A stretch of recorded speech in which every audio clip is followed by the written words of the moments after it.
Hello, everyone, and welcome back to another episode of Everyday English Podcast. I'm Daniel, here to guide you on your English learning journey. And I'm Alice. Today we're tackling a common struggle for many English learners. I can understand English, but I can't speak it. Hi, I'm Allison, and I'll be breaking down key vocabulary and strategies throughout the episode to help you overcome this challenge. If you've ever felt stuck when it's time to speak, you're not alone. We're here to help you understand why this happens, and more importantly, how to start speaking with confidence. By the end of this episode, you'll have practical tips and strategies to turn your understanding into fluent conversations. Let's dive in. So, Alice, why do so many learners struggle to speak English even though they understand it? Great question, Daniel. One of the main reasons is the lack of speaking practice. Listening is passive, but speaking is active. You need to actually use the language to improve. Exactly. It's like trying to learn to swim by just watching others. You've got to jump into the pool. And there's also the fear of making mistakes. Many learners worry about saying the wrong thing, so they avoid speaking altogether. Right. Mistakes are natural and part of the learning process. Avoiding them only slows your progress. Another big issue is mental translation.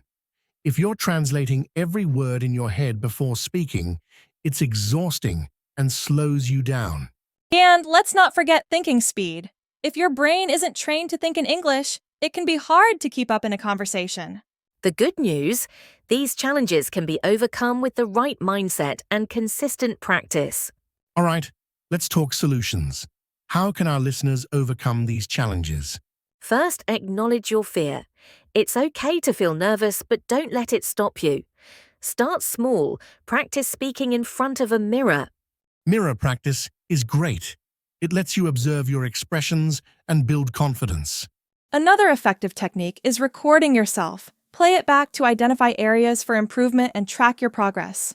You can also set small, achievable goals. For example, today I'll learn 5 new phrases, or I'll order coffee in English. Breaking it into small steps makes it more manageable and less intimidating. And here's a big one. Embrace your mistakes. Think of them as lessons, not failures. Exactly. Mistakes are stepping stones to fluency, so don't be afraid to make them. Let's try a few role-play examples to show how this works. Imagine you're narrating your daily activities. I'll start. Here we see Daniel preparing his morning coffee, a true masterpiece in caffeine artistry. Great example. Or you could say, I'm putting on my jacket because I'm heading out for a walk. It's a beautiful day. How about practicing ordering food? Daniel, why don't you give it a try? Sure.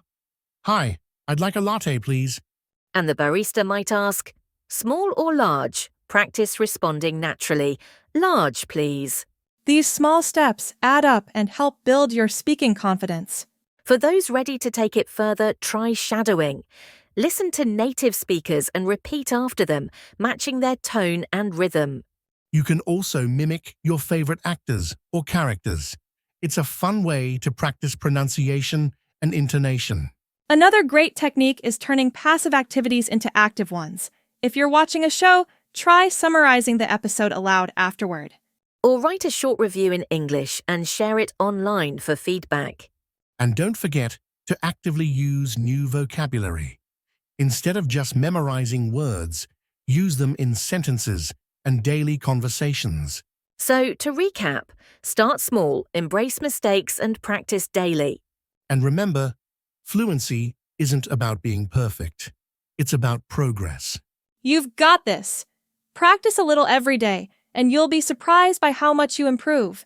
Thanks for tuning in to Everyday English Podcast.